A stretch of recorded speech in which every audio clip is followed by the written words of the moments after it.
नमस्कार, मी संजय आवटे. आवाज महाराष्ट्राचा विशेष कार्यक्रमात तुमचं स्वागत. आज पुन्हा नवी गाज, नवा आवाज. सध्या मुंबईची एकूण जी अवस्था आहे ती भयानक आहे एका अर्थाने. म्हणजे पाऊस कोसळतो आणि कोसळलेल्या पावसानंतर लोकलची अवस्था काय झालेली आहे हे मुंबईकरांना चांगलंच माहिती आहे.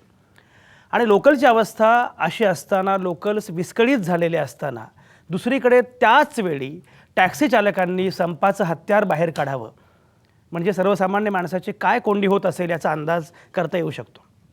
दिवसभर मी आज बाहेर होतो, कालही बाहेर होतो, फिरत होतो, बघत होतो. सर्वसामान्य माणसाची प्रचंड कोंडी झालेली आहे, कारण लोकल्सची अवस्था वाईट आहे. सिग्नल सगळे प्रॉब्लेम सुरू आहेत आणि त्याच वेळी टॅक्सी चालकांनी मात्र संप पुकारला आहे. त्याचं कारण मुख्यत्वे काय आहे? त्याचं कारण असं आहे, या टॅक्सी चालकांची मला वाटतं एक संघटना आहे, जय भगवान संघटना वगैरे असं काहीतरी त्या संघटनेचं नाव आहे. त्या संघटनेचे पण कार्यकर्ते आपल्यासोबत असणार आहेत. पण या संघटनेचं म्हणणं असं आहे मुळामध्ये की टॅक्सी चालकांवर, टॅक्सी मालकांवर अन्याय होतो आहे. काय अन्याय होतो आहे?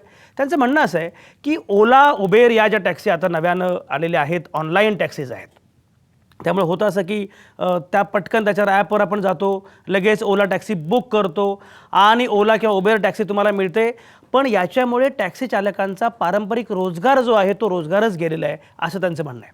आणि ही जी ओला उबेरची शिरजोरी आहे, त्यांचं अतिक्रमण आहे, त्याच्यामुळे आमचा धंदा धोक्यात आला आहे. ओला उबेरवर बंदीच घातली पाहिजे असं त्यांचं म्हणणं आहे. दुसरीकडे सर्वसामान्य जो ग्राहक आहे, प्रवासी आहे, त्याचं मात्र म्हणणं असं आहे की ओला उबेर आम्हाला आवश्यक आहे. कारण ओला उबेरमुळे काही पैसे चार्ज जात असतील जास्त, पण मुळामध्ये आम्हाला ऑनलाईन बुक करता येतं. ऑनलाईन बुक केलं की 2-3 मिनिटांमध्ये लगेच टॅक्सी दारामध्ये येते. आणि त्याशिवाय त्यामुळे असं होतं की मुळामध्ये टॅक्सी तुम्हाला जायची असेल किंवा रिक्षानं जायचं असेल तर तुमच्या घरापर्यंत रिक्षा किंवा टॅक्सी येत नाही.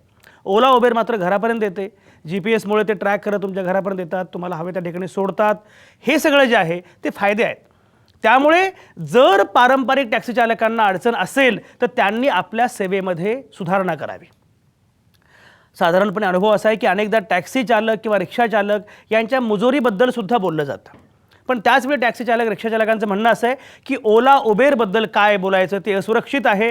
कारण दिल्लीमध्ये उबेरचा जो काही प्रकार झाला त्याच्याबद्दल टॅक्सी चालक सांगतायत की आमची सेवा मात्र सुरक्षित आहे. अशा वेळी ओला उबेर यांची शिरजोरी असता कामा नये आणि पारंपरिक टॅक्सी चालक जे आहेत त्यांना व्यवसाय मिळाला पाहिजे, त्यांच्याकडेच लोकांनी आलं पाहिजे. पण या सगळ्यामध्ये सर्वसामान्य माणसांची मात्र कोंडी झालेली आहे.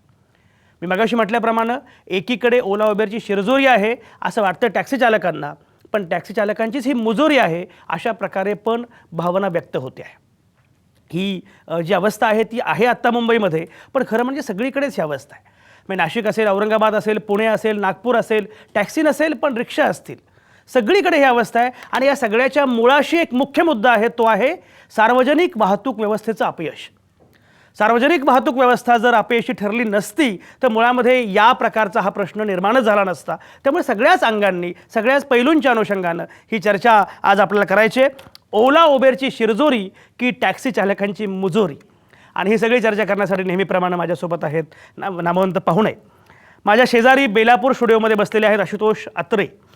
आशुतोष अत्रे हे वाहतूक विषयाचे तज्ज्ञ आहेत, अभ्यासक आहेत. त्यांचे एक NGO आहे, कंपनी पण आहे आणि वेगवेगळ्या ठिकाणी या निमित्तानं ते काम करत असतात. ते आत्ता माझ्यासोबत आहेत. आलोक पाठकांना मी मुद्दाम बोलावले आज माझ्या शेजारी बेलापूर स्टुडिओमध्ये. याचं कारण असं आहे की ॲपवर ऑनलाईन टॅक्सी मागवणारे, बुक करणारे असे आलोक आहेत. त्यामुळे ओला उबेरला हद्दपार करायचं का, ओला उबेरवर बंदी घालायची का, हा जो मुद्दा आहे त्या मुद्द्याच्या अनुषंगानं आलोक पाठक एक ऑनलाईनवर जाणारे ग्राहक म्हणून, प्रवासी म्हणून काय म्हणतात, त्यांचा मुद्दा फार महत्त्वाचा असणार आहे. बाबासाहेब सानप हे सगळ्यात महत्त्वाचे आहेत या चर्चेमध्ये, कारण मी मगाशी म्हटल्याप्रमाणे जय भगवान महासंघ अशा नावाचा त्यांचा महासंघ आहे, टॅक्सी संघटना आहे. आणि ही टॅक्सी संघटना आज कमालीची आक्रमक आहे. ओला उबेरवर बंदीच घाला असं त्यांचं म्हणणं आहे. AL कॉड्रोस माझ्यासोबत आहेत. ते मुंबई टॅक्सीमेन्स युनियनचे सरचिटणीस आहेत, तेही आपल्यासोबत असणार आहेत. आणि नितीन पवार पुण्यामध्ये आहेत. ते रिक्षा चालक मालक संघटनेचे सरचिटणीस आहेत. बाबा आढावांच्या नेतृत्वाखाली ही संघटना काम करते. पुण्यातल्या रिक्षांबद्दल तर प्रचंड बोललं जातं आणि अनेकदा पुण्यातल्या रिक्षांबद्दल नाराजीसुद्धा व्यक्त होत असते. अशावेळी नितीन पवारांची भूमिका महत्त्वाची असणार आहे. या सगळ्याच नामवंतांच्यासोबत आपल्याला ही चर्चा सुरू करायची आहे. आणि ही चर्चा सुरू करताना मुद्दा मी पहिल्यांदा जाणार आहे आलोककडं. याचं कारण असं आहे की या सगळ्यामध्ये जो वापर करणारा घटक आहे तो घटक जास्त महत्त्वाचा आहे. नंतर आपण त्याचे बाकीचे सगळे जे एलिमेंट्स आहेत त्यांच्याकडे येऊयात. पण आलोक, मला एक सांगा, एकीकडे 3 गोष्टी आपल्याला दिसतात सध्या मुंबईमध्ये, बाहेर पण वेगवेगळ्या प्रमाणात किंवा याच्यामध्ये चित्र साधारणपणे असं असतंच की लोकलची अवस्था अतिशय वाईट आहे. त्यामुळे लोकांना स्टेशनवर जातात पण घरी जाण्यासाठी लोकल मिळत नाही, रस्त्यावर येतात टॅक्सी मिळत नाही. ही जी अवस्था आहे आणि त्याचवेळी ओला उबेर मात्र बंद करा अशी मागणी आहे. सामान्य माणूस म्हणून तुम्ही ना रेल्वेच्या बाजूचे आहात, तुम्ही ना ओला उबेरच्या बाजूचे आहात, तुम्ही ना या जय भगवान महासंघाच्या बाजूचे आहात, तुम्ही सामान्य प्रवासी आहात. कसं बघताय, काय म्हणणं आहे? माझं म्हणणं आहे की ओला उबेर हे सगळ्यात महत्त्वाचं आहे आत्ताच्या काळासाठी. सगळ्यात महत्त्वाचा मुद्दा माझा असा आहे या ठिकाणी की ही सर्व्हिस इंडस्ट्री आहे. आजपर्यंत असं होत होतं की यांना चॉईसेस नव्हत्या, म्हणजे सामान्य माणसाला चॉईस नव्हता, आयदर रेल्वे किंवा टॅक्सी किंवा रिक्षा. पण आज यांच्यामुळे आज आपल्याला चॉईस मिळालेला आहे आणि त्यांच्या सगळ्यात महत्त्वाची म्हणजे त्यांची सर्व्हिस फार सुरेख आहे. त्यांनी चांगले चांगले ॲप डेव्हलप केलेले आहेत आणि टेक्नॉलॉजीचा वापर करून त्या सर्वसामान्य लोकांपर्यंत पोचलेले आहेत आणि त्याचाच आपण फायदा घ्यावा. आणि हे जे काही आंदोलन होतं आहे तर हे गैर आहे असं मी म्हणणार नाही, पण कुठे ना कुठेतरी उबेर आणि ओलाच्या मी बाजूने बोलू शकतो. ओला आणि उबेरच्या बाजूनं आलोक ठामपणे उभे आहेत. तरीही जय भगवान महासंघ याला असं वाटतं, या महासंघाला असं वाटतं, टॅक्सी संघटनेला असं वाटतं की ओला उबेरवर बंदी घातली पाहिजे. बाबासाहेब सानप त्याचे अध्यक्ष आहेत, ते आपल्यासोबत आहेत, त्यांच्याकडे मला जायचं आहे, ते परळमध्ये बसलेले आहेत. बाबासाहेब सानप, मला सांगा की सर्वसामान्य जो ग्राहक आहे, प्रवासी आहे, त्याला असं वाटतं की मला ओला पाहिजे, मला उबेर पाहिजे. मी तुम्हाला माझा अनुभव सांगतो. मला इकडे जायचं होतं, मी लगेच ऑनलाईन गेलो, ॲपवर ओला बुक केली आणि अतिशय छानपणे मला जाता आलं, माझ्या घरापर्यंत टॅक्सी आली. एवढं सगळं चांगलं असतानासुद्धा ओला उबेर नकोच असं तुम्ही का म्हणतात? त्यापेक्षा टॅक्सीच्या सेवेमध्ये सुधारणा का करत नाही तुम्ही? अनेकदा प्रवासी घेत नाही, प्रवासी नाकारता, अनेक गोष्टी, अनेक तक्रारी आहेत. अशा वेळी आपल्या सेवेत सुधारणा करण्याऐवजी संप करावा असं बाबासाहेब सानप तुम्हाला का वाटतं? काय म्हणणं आहे?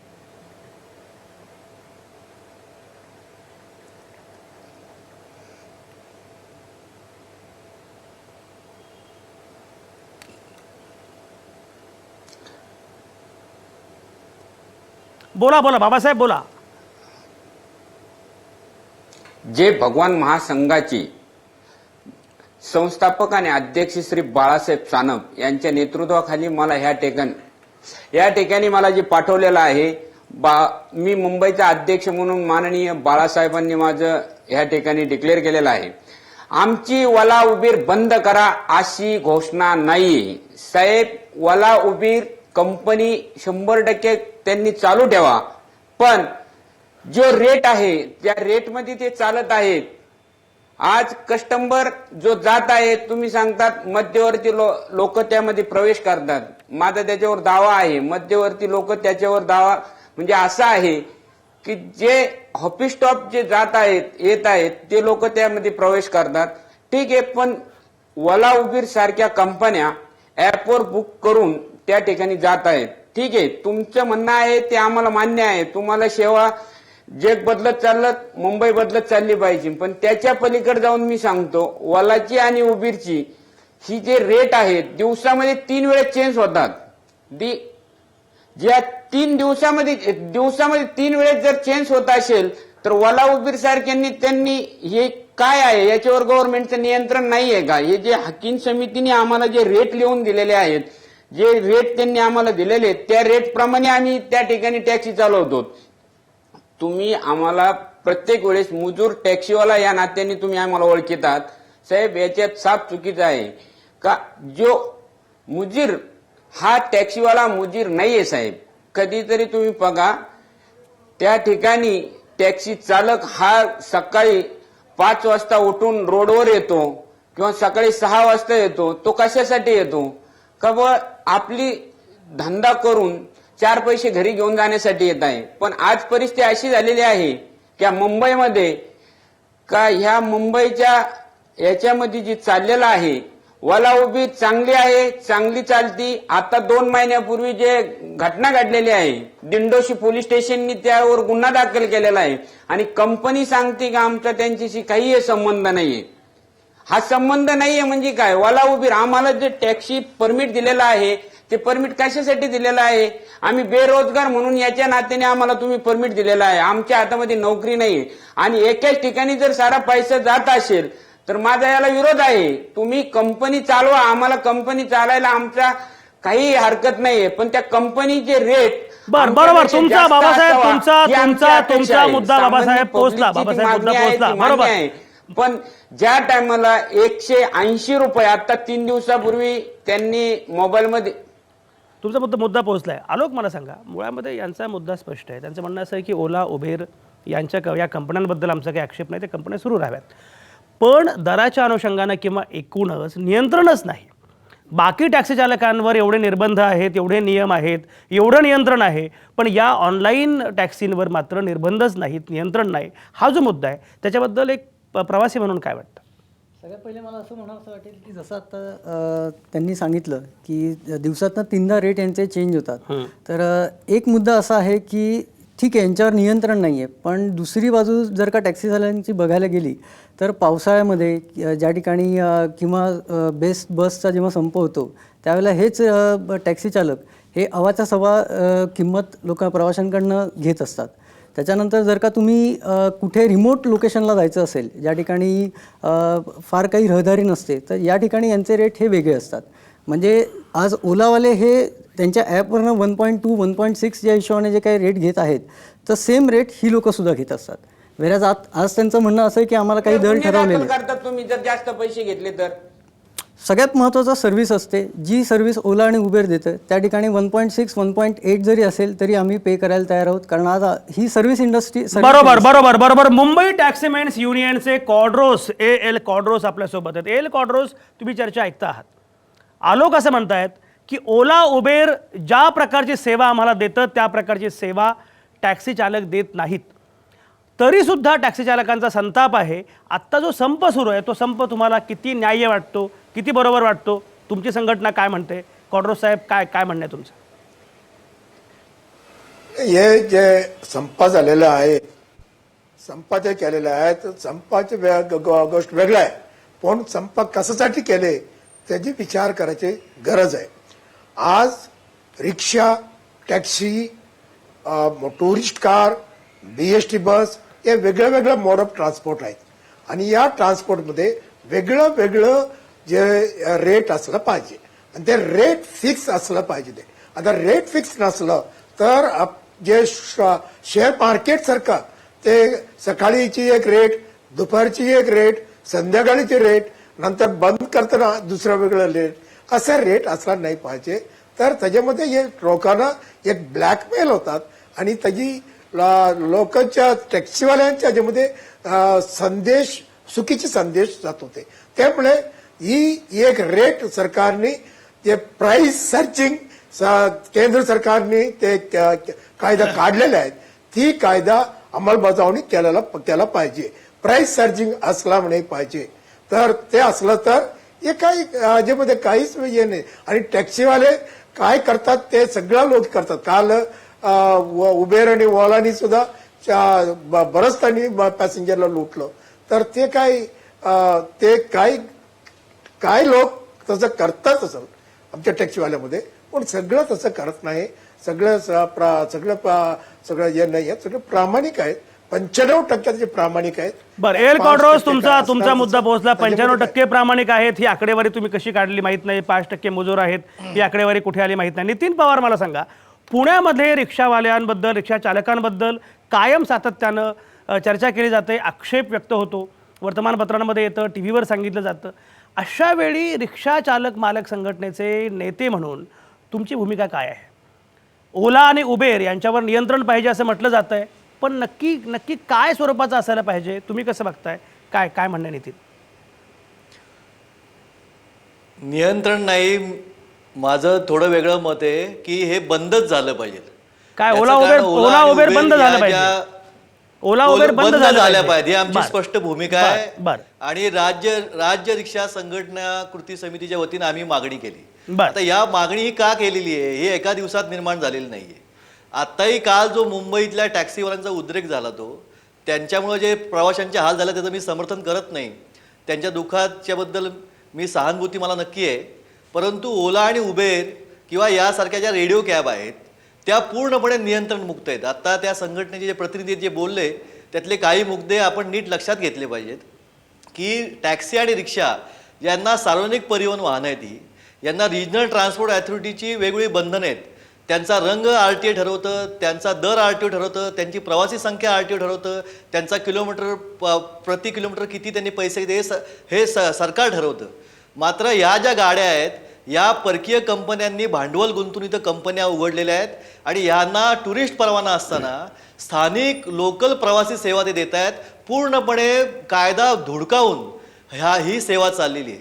त्यामुळे एका बाजूला रिक्षा आणि टॅक्सींना नियंत्रणं आणि दुसऱ्या बाजूला नियंत्रणमुक्त अशा प्रकारची सेवा आणि याच्यातली स्पर्धा ही अतिशय असमान स्पर्धा आहे. त्यामुळे या पहिल्या गाड्या या बंद झाल्या पाहिजेत. रिक्षा आणि टॅक्सींमधल्या सेवेमध्ये जी काही सुधारण्याची अपेक्षा आहे त्याच्याबद्दल जरूर कारवाई करावी आणि ती होतच असते. रिजनल ट्रान्सपोर्ट ॲथॉरिटी त्यासाठी आहे. आम्हाला रिजनल ट्रान्सपोर्ट ॲथॉरिटीचे सेक्रेटरी आहेत त्यांनी लेखी दिलेलं आहे की या ओला उबेर यासारख्या रेडिओ कॅबना आम्ही परवानगी दिलेली नाही. याचा सरळ अर्थ आहे की या बेकायदा चालत आहेत. मग काय चालत आहेत ते अर्थपूर्ण व्यवहार आहेत, सरकारशी व्यवहार आहेत, ते अधिकाऱ्यांशी व्यवहार आहेत आणि यांनी इथल्या इंडियाची ही सेवा चाललेली आहे. इंडिया आणि भारतमधला सुद्धा वाद आहे. इथं जो नव श्रीमंत वर्ग झालेला आहे त्याला कुठेही कायदे धुडकावून आम्हाला सेवा मिळत असेल ती हवी आहे. मात्र रिक्षा आणि टॅक्सी सारख्या ज्या सार्वजनिक परिवहन वाहनं आहेत त्याच्याबद्दल ती किंवा बसेस असतील किंवा मुंबईमध्ये रेल्वे असतील या सक्षम होण्यासाठीचं त्यासाठी आम्ही काय करणार नाही, त्यासाठी पाठपुरावा करणार नाही. मात्र अशा प्रकारे आम्हाला एक साईड बाय साईड बेकायदा पद्धतीने जर आम्हाला पर्याय नितीन बरोबर असेल तर आपण तुमचे पाठ्यपद्धती मुद्दे तुम्ही अशा अतिशय प्रकारची विस्ताराने मानसिकता मांडलेले आहे. आहेत. नितीन सगळे मुद्दे पोहोचलेत. अभिजित अत्रेंकडे पण मला जायचं आहे. पण मुळामध्ये ही सगळी जी चर्चा आहे खरं म्हणजे हा संबंध केवळ ओला उबेर आणि टॅक्सीचा नाही आहे. एकूणच ऑनलाईन अर्थकारण जे आहे त्याच्याच अंगानं खरं म्हणजे ही चर्चा केली पाहिजे. मग त्यामध्ये अगदी ॲमेझॉन फ्लिपकार्टवर पुस्तकं मागवणं असेल, वस्तू मागवणं असेल, बाकी खरेदी करणं असेल, त्यावरचा कर असेल वगैरे सगळ्याच अर्थांनी एका नव्या अर्थकारणाच्या अनुषंगानं डिजिटल इंडिया म्हणत असताना आपल्याला ऑनलाईनच्या या सगळ्या अर्थकारणाला पण एक शिस्त यावी लागेल. ती शिस्त सावकाश पण येईल अशी आपण अपेक्षा करू. पण आलोक मला सांगा की नितीन पवारांचे मुद्दे चुकीचे नाही आहेत. एकीकडे बाकीच्या या टॅक्सी रिक्षावाल्यांना सगळे नियम निर्बंध हे मात्र नियममुक्त बेकायदा एका अर्थानं आपण जर म्हटलं तर अशा वेळी मार्ग काय? ओला उबेर बंद करणं हा मार्ग आहे की एक ग्राहक म्हणून प्रवासी म्हणून आणि तुम्ही ऑनलाईनवर शॉपिंग करता, बऱ्याच सगळे ॲप्स वापरता म्हणून तुम्हाला मी मुद्दाम बोलावलं आहे. काय म्हणणं आहे तुमचं? माझं म्हणणं असं आहे या ठिकाणी की ओला उबेर हे बंद करता कामा नये.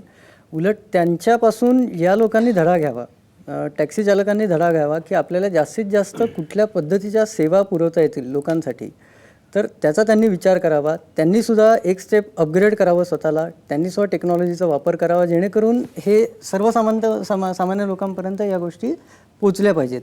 राहिला प्रश्न ॲपचा, त्याच्यानंतर रिजनल ट्रान्सपोर्ट, तर माझी अशी याच्यामध्ये माझं असं म्हणणं आहे की रिजनल ट्रान्सपोर्टने सुद्धा याच्यामध्ये दखल घेऊन एक्झिस्टिंग टॅक्सीजना काय अजून त्याच्यामध्ये म्हणजे त्यांना ॲप बेस्ड सर्व्हिस कशी डेव्हलप करता येईल बरोबर, याच्यावर सगळ्या घटकांची भूमिका पोहोचलेली. आशुतोष अत्रे आपल्यासोबत आहे. त्यांना मी मुद्दाम त्यांच्याकडे शेवटी जातो. याचं कारण असं की सगळ्या घटकांची भूमिका काय आहे ती आपल्या अगोदर लक्षात आली पाहिजे. आणि आता आशुतोष अत्रेंकडे मी मुद्दाम जातो आहे कारण वाहतुकीच्या अनुषंगानं अभ्यास करणारे ते तज्ज्ञ अभ्यासक आहेत. ते कुठल्याही घटकाशी त्या अर्थानं संबंधित नाहीत.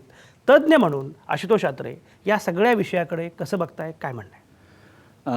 या मुळाच्या पाठी सगळ्यात पहिले आपल्याला बघायला पाहिजे की आता सद्य परिस्थितीमध्ये भारतामध्ये किंवा मुंबईमध्ये ट्रान्सपोर्ट सिस्टम कशी आहे.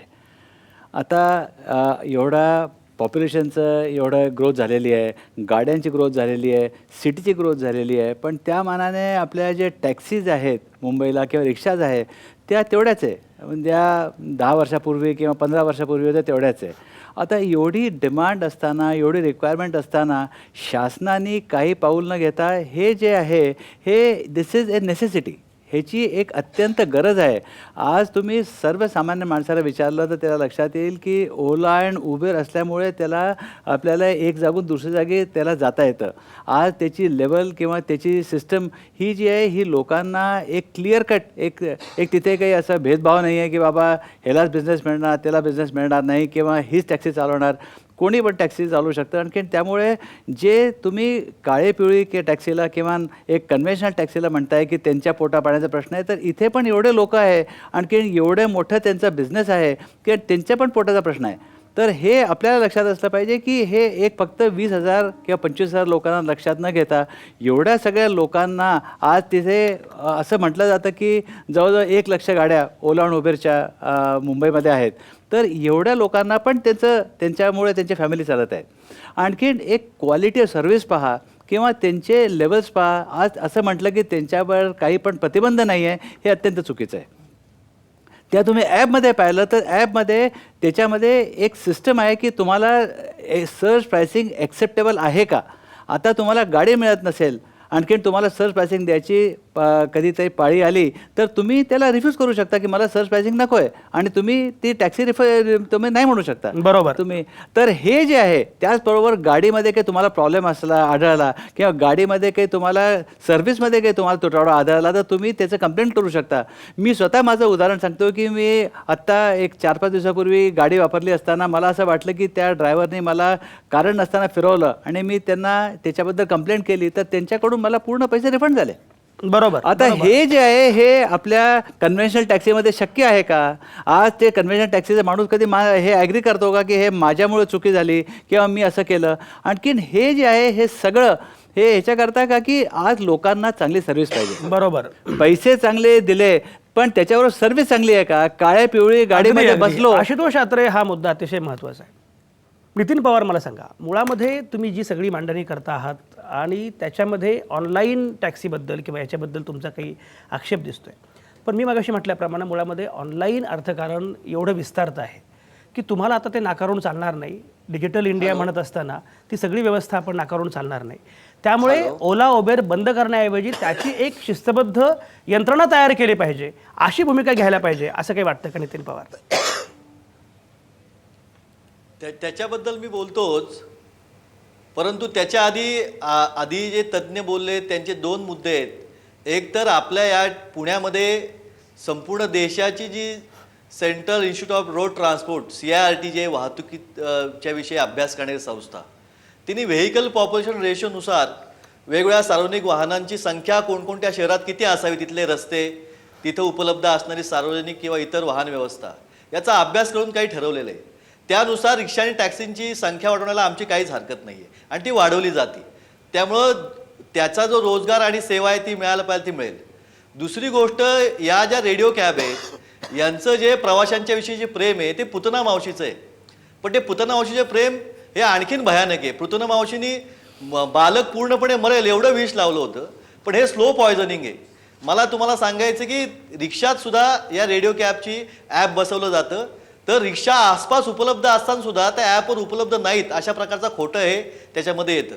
आणि तिसरा मुद्दा जो तुम्ही विचारला होता त्याचं उत्तर मी देतो की हे आम्हाला मान्यच आहे की हे जग आहे याच्याबरोबर चाललं पाहिजे. आम्ही या ठिकाणी रिक्षा पंचायत म्हणून सध्या एक काम करतोय की हे नवीन हे भांडवलदार, तंत्रज्ञ आणि रिक्षा हे तिघं मिळून एक पर्याय देतील आणि कॉल कॅबसारखं कॉल ॲटो किंवा कॉल रिक्षा अशा प्रकारची सेवा या तिघांच्या माध्यमातून मिळेल असं आम्ही करतोय. आता स्मार्ट सिटीचा गवगवा संपूर्ण देशभर होतोय. या स्मार्ट सिटीमध्ये पब्लिक ट्रान्सपोर्ट हा एक महत्त्वाचा मुद्दा आहे. याच्याद्वारे सुद्धा या पब्लिक ट्रान्सपोर्ट व्हेकल जे आहेत रिक्षा टॅक्सीसारख्या यांच्यावर खर्च करून त्यांच्यामध्ये हे तंत्रज्ञान आणता येईल. जिल्हा प्रशासनाला ज्याचे अध्यक्ष RTA चे अध्यक्ष जिल्हाधिकारी असतात हे करता येईल आणि आम्ही ते पुण्यामध्ये करतोय. काही दिवसात आपल्याला पाहायला मिळेल.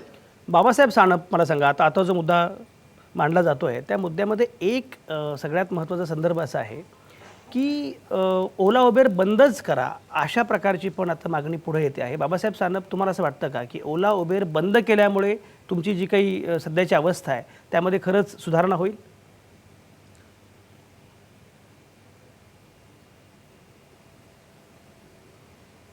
बाबासाहेब सानप ओला उबेर बंद करा हा, बोला, हा बोला. आमचा नारा नाहीये. आमचा नारा जो आहे सर, आमचा जो नारा आहे, जो आमचा नारा आहे, तो नारा कसा आहे आमच्या, तुम्ही समजून घ्या ना. गिराईकांच्या हॅलो, हा, बोला बोला.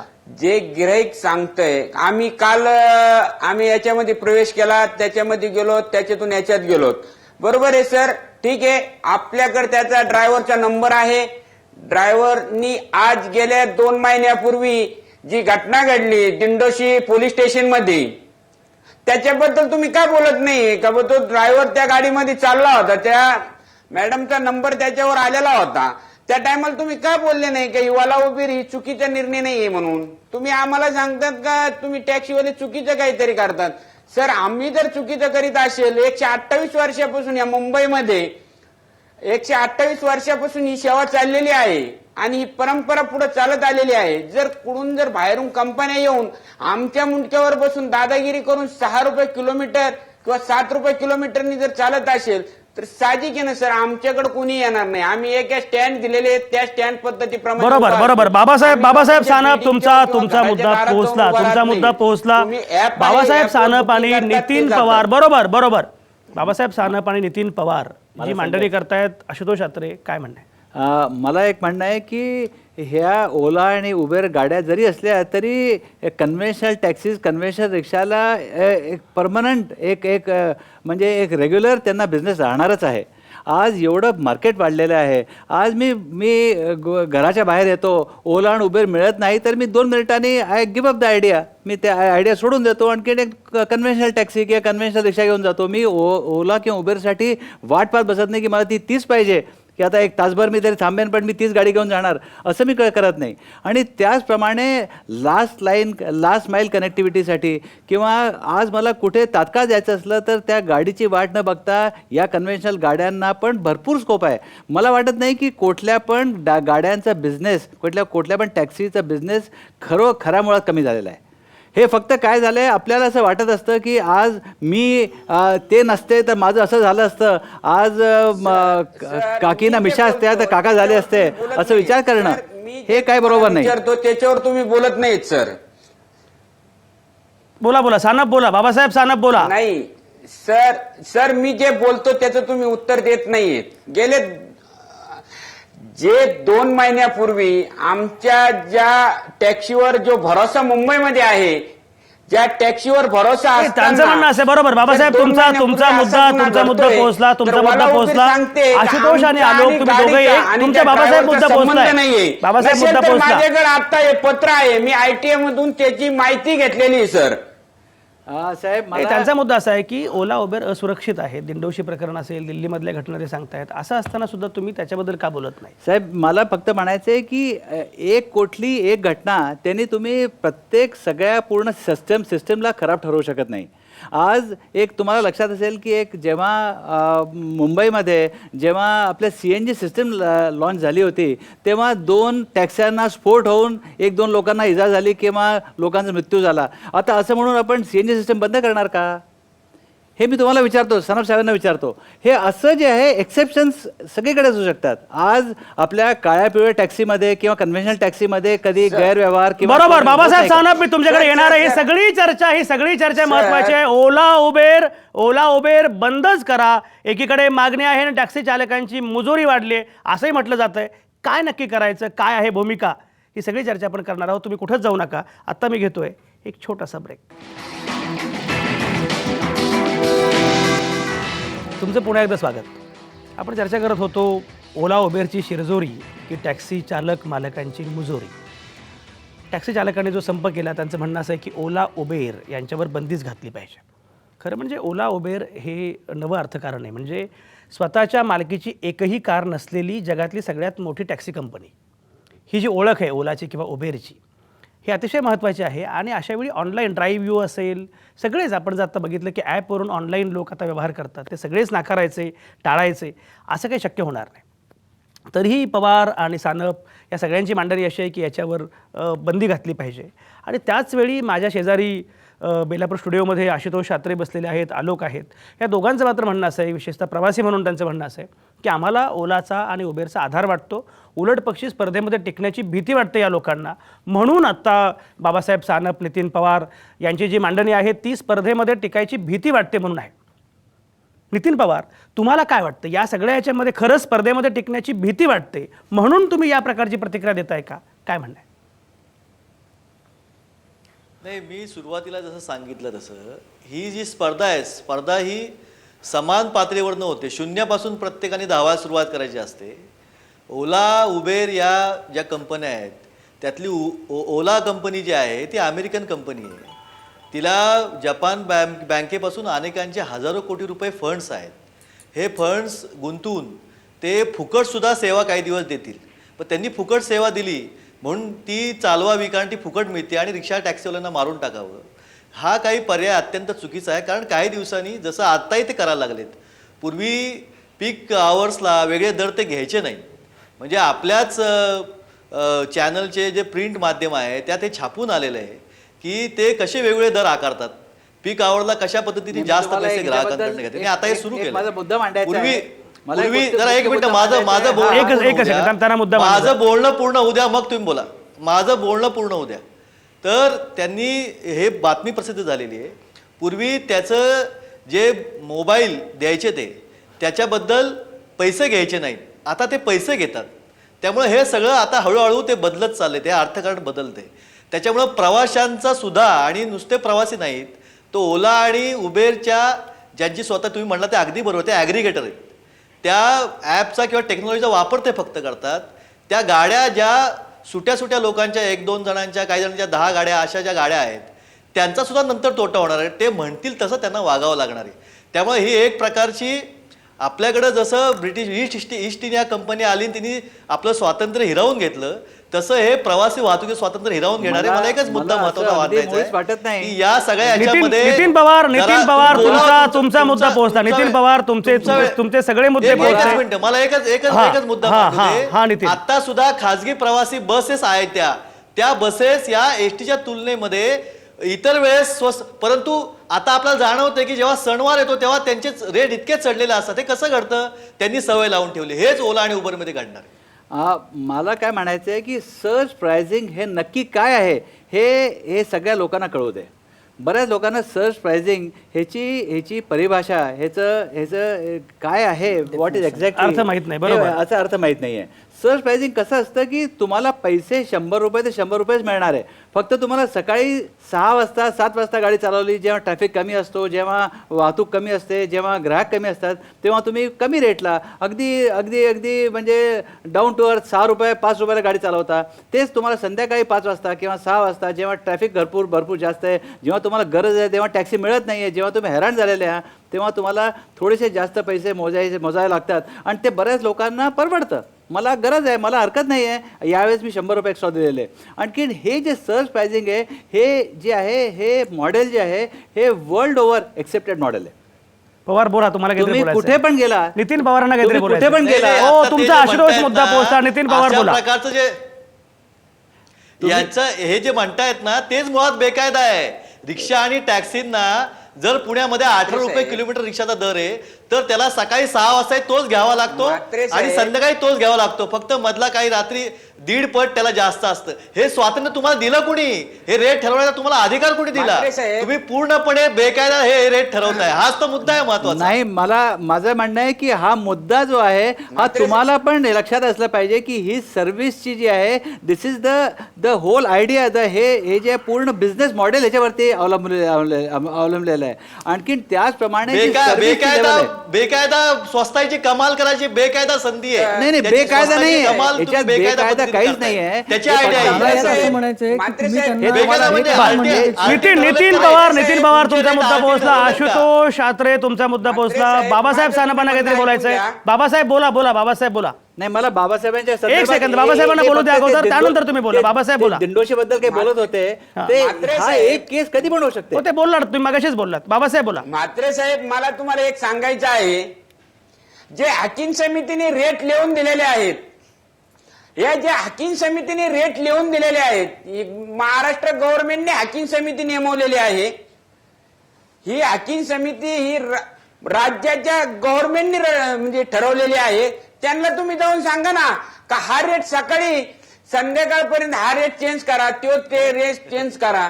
हे काय बोलण्याचं हे झालं का साहेब? तुमच्यासाठी आज 180 रुपये जर तिथं आता तुम्ही ऍपवर माझ्याकडे सध्या आहे ते मला काही ड्रायव्हर लोकांनी पाठवलेलं आहे, 180 रुपये भाडं होत असेल तर तुम्ही 80 रुपये घेऊन 100 रुपये सूट देतात त्या पॅसेंजरला. हा पैसा आला कुठून? मला असं वाटतं की याच्यामध्ये कुठंतरी व्हाईट पैसा होण्याचं काम या कंपन्या करतात. रेट त्यांना कायदेशीर रेट द्या. गव्हर्नमेंट आम्ही त्यांना चालू नका म्हणत नाहीये, चालू द्या. त्यांना त्यांचं कळण रेट ठरल्यानंतर किती कस्टमर त्यांच्याकडे पळतात ते आम्हाला बी दिसन. आम्ही बी आज एवढ्या दिवसापासून टॅक्सी लाईन मध्ये आहोत. साहेब, मी तुम्हाला फक्त हे जर सांगायचा प्रयत्न एका करत आहे. पॅसेंजर म्हणजे आम्ही मला माझं फक्त किलोमीटरच्या म्हणायचं हिशोबाने मुद्दा बोलतो. हा आहे क्वार्टर की साहेब आपल्या समोर कुठल्या आहेत. शुद्ध- क्वार्टर साहेबांनी शुद्ध आतापर्यंत भाव- कितीतरी लोकांचे हे केलेले आहेत. नाही काय मला फक्त म्हणायचं आहे की हे कुठल्या black माणसाला आहे. तुमच्या टॅक्सीचा वापर पगारामध्ये करायचा असला तर या जर दोन्ही 15 सिस्टमचा काम बरोबर कसे वापर आहे? करणं शक्य आणि आहे. कॉड्रोस काहीतरी बोलतायत. एक सेकंद आम्हाला उत्तर द्या.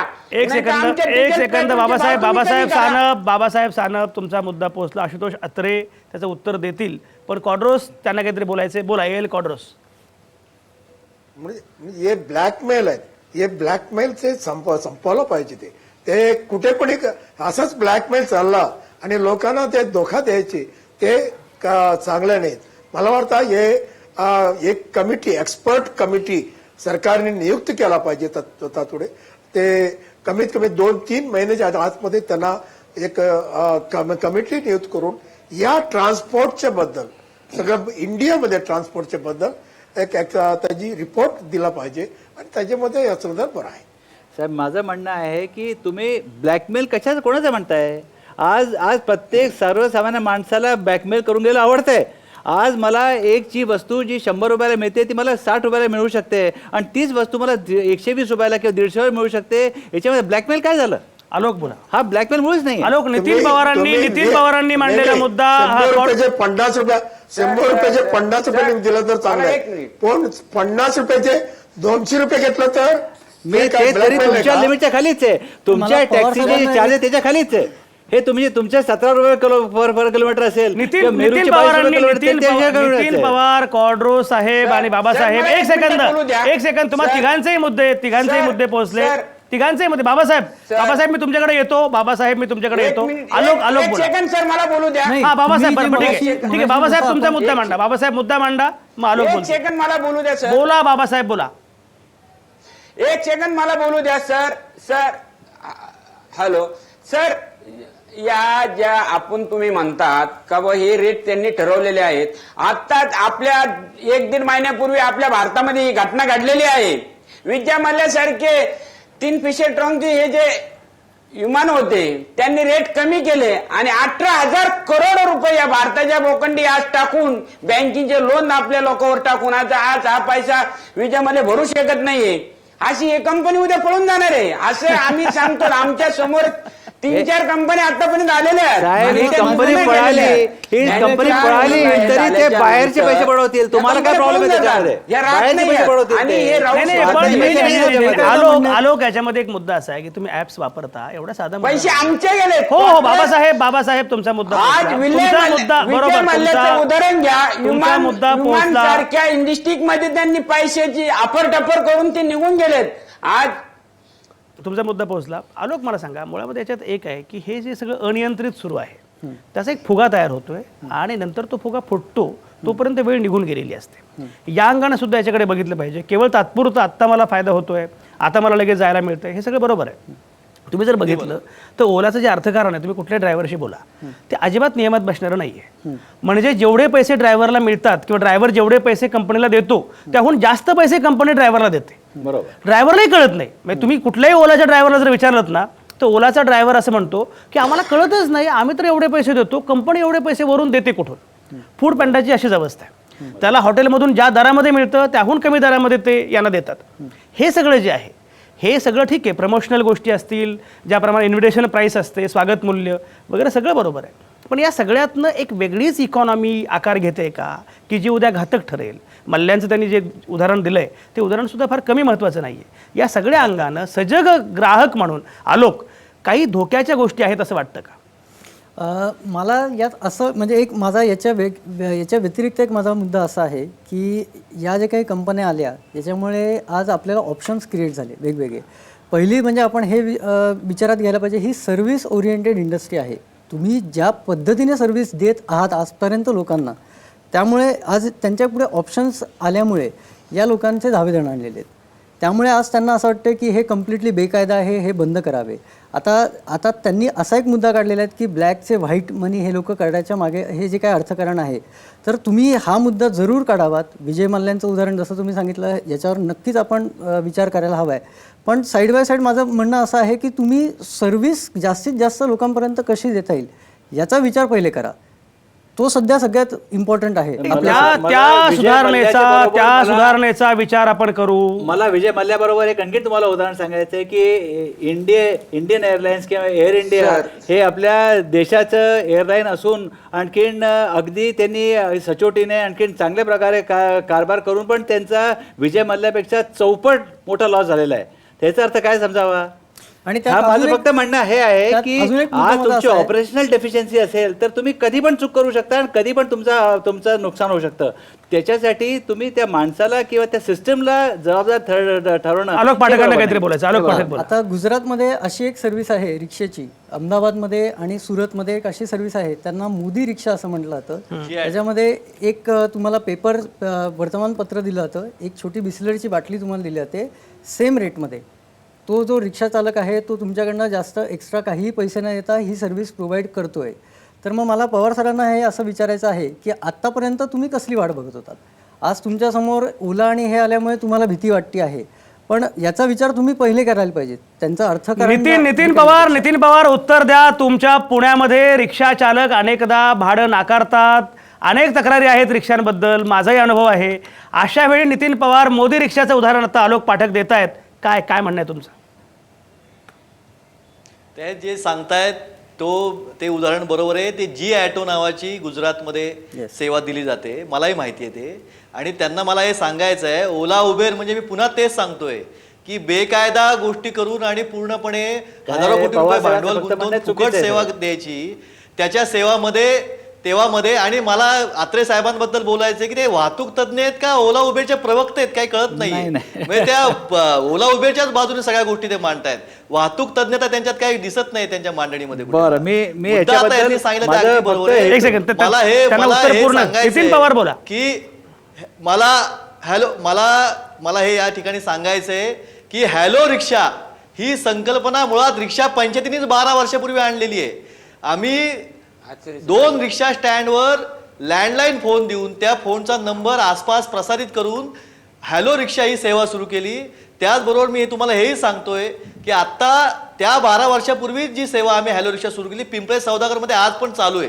नंतर आम्ही मोबाईलवर त्याचा वापर केला. 200 रिक्षा त्या हॅलो रिक्षाच्या सेवेत आज पिंपळे सौदागर ज्या ठिकाणी IT पार्क जवळ आहे त्या IT मधली सगळी लोक ही ओला उबेरच्या नादी फारसं न लागता आमच्या हॅलो रिक्षाचा फायदा घेत आहेत. मग ती सीमित राहिल्याचं कारण सरळ आहे की त्याच्यासाठी जेवढं भांडवल गुंतवायला पाहिजे. तुम्ही IT मधले आहात, तुम्हाला चांगली कल्पना आहे, त्यासाठी सर्व्हर लागतात, त्यासाठी प्रत्येकी तुम्हाला मोबाईल प्रत्येक रिक्षाला दिला पाहिजे. या सगळ्या गुंतवण्यासाठीचा पैसे रिक्षा चालकांना नाही आहेत. माझं तेच म्हणणं जे सुरुवातीला मग सांगितलं, स्मार्ट सिटी सारख्या योजनेतून जिल्हा प्रशासनाने RTAने इतर ज्या कॉर्पोरेट सोशल रिस्पॉन्सिबिलिटी CSR मधनं रिक्षा चालकाला ते द्यावं आणि अशा प्रकारची सेवा रिक्षा चालक द्यायला आनंदाने तयार आहे. जे आम्ही ऑलरेडी ही संकल्पना आम्ही आणलेली आहे. नितीन पवार तुमचा हा मुद्दा अतिशय महत्त्वाचा आहे. आलोक मी तुमच्याकडे येतो, आशुतोष तुमच्याकडे येतो. पण बाबासाहेब सानप मला सांगा, मुळामध्ये अडचणीच्या वेळी प्रवाशांना वेटीस धरणं हे जे टॅक्सी चालकांनी केलेलं आहे त्याच्यामुळे ती मुजोरी आहे असं कोणी म्हटलं तर त्यामध्ये गैर काय? बाबासाहेब सानप काय म्हणणं आहे? मी मुंबईला राहणार आहे आणि मी बघितलेलं आम्ही जो कालचा स्ट्राईक हा ठेवलेला नव्हता सर आम्ही कालचा स्ट्राईक केलेला नव्हता. आम्ही टॅक्सी ड्रायव्हरांना आव्हान केलं होतं, तुमच्या वेदनासाठी तुम्ही आझाद मैदानावर या, आपण गव्हर्नमेंटला त्याचं आपण पत्र देऊ आणि त्या आपल्या ज्या मागण्या आहेत त्या गव्हर्नमेंट पुढे ठेवू. आम्ही आजही सांगतो आमचं जे काय हे बरोबर. सानपांचा हा मुद्दा अतिशय महत्त्वाचा आहे. त्यांचं म्हणणं की संप केला नव्हता. पण एकूण आशुतोष आणि आलोक तुम्ही दोघेही बघा की त्यांची पण एक भूमिका आहे, ती बाजू पण लक्षात घेतली पाहिजे. अनिर्बंध पद्धतीनं आत्ता जी इकॉनॉमी या प्रकारे वाढते आहे, ओला काय उबेर काय, त्याच्यामध्ये तुमचं जे मनुष्यबळ आहे, जे परंपरागत सगळ्या गोष्टी आहेत, त्याला पण पळ देणं तेवढंच आवश्यक आहे ना. प्रत्येक वेळी बाहेरून गोष्टी आयात करायच्या.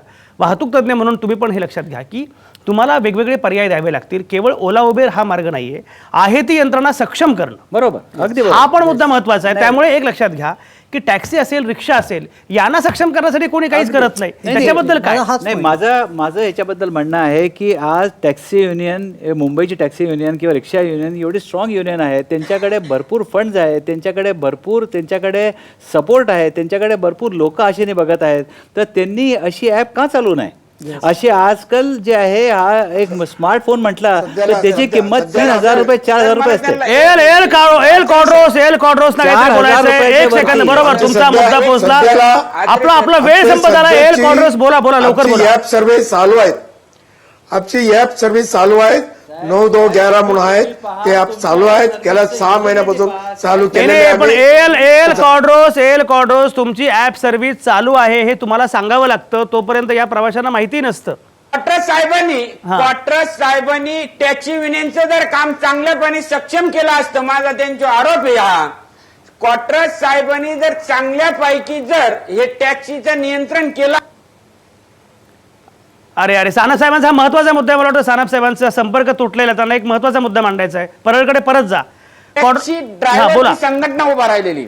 बघा कॉड्रोस तुमच्या संघटनांमधले अंतर्गत मतभेद आता चव्हाट्यावर आलेले आहेत. आम्हाला जे बरोबर साहेबावर जो आम्ही आज आरोप करीत आहे, हा बोला सानप बोला. क्वार्टर साहेबांनी आज फ्लीट टॅक्सी आली, फ्लीट टॅक्सीचे रेट योग्य प्रमाणे चाललेले आहेत. ओला उबेरसाठी ते काय देत नाहीयेत. मला हे विचारायचं, प्रत्येक माणूस त्यांना विचारतो, प्रत्येक टॅक्सी ड्रायव्हर त्यांना विचारतो का साहेब याच्यामध्ये काहीतरी होईन का, याच्यामध्ये काहीतरी चालन का, आणि ते कोर्टामध्ये सांगतात. ते सांगतात का तुम्ही आपण कोर्टामध्ये केस दाखल केलेली आहे. साहेब माझ्याकडे आता या ठिकाणी पेपर आहेत. मी ITI मधून सर्व मागणी घेतलेली आहे.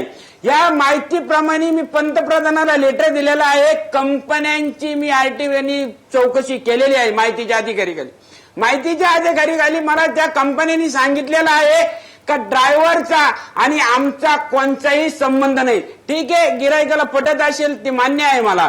पण साहेब याच्या पाठीमागचं असं आहे, जर आम्हाला CBIची CIDची चौकशी करून टॅक्सी बॅच दिला जातो, तर या लोकांना नियम का देऊ शकत नाही या लोकांनी? आणि एकच माझं एक म्हणणं आहे का जो टॅक्सी ज्या ओलाचे मालक आहेत, चालक, हा जो मुद्दा आहे सानप साहेबांचा, कॉड्रोस तुम्हाला उत्तर द्यावं लागेल. माझा वेळ संपत आलाय, पण उत्तर द्या. हो, आम्ही माननीय पंतप्रधान साहेबांना आमचं निवेदन आम्ही दिलेलं आहे.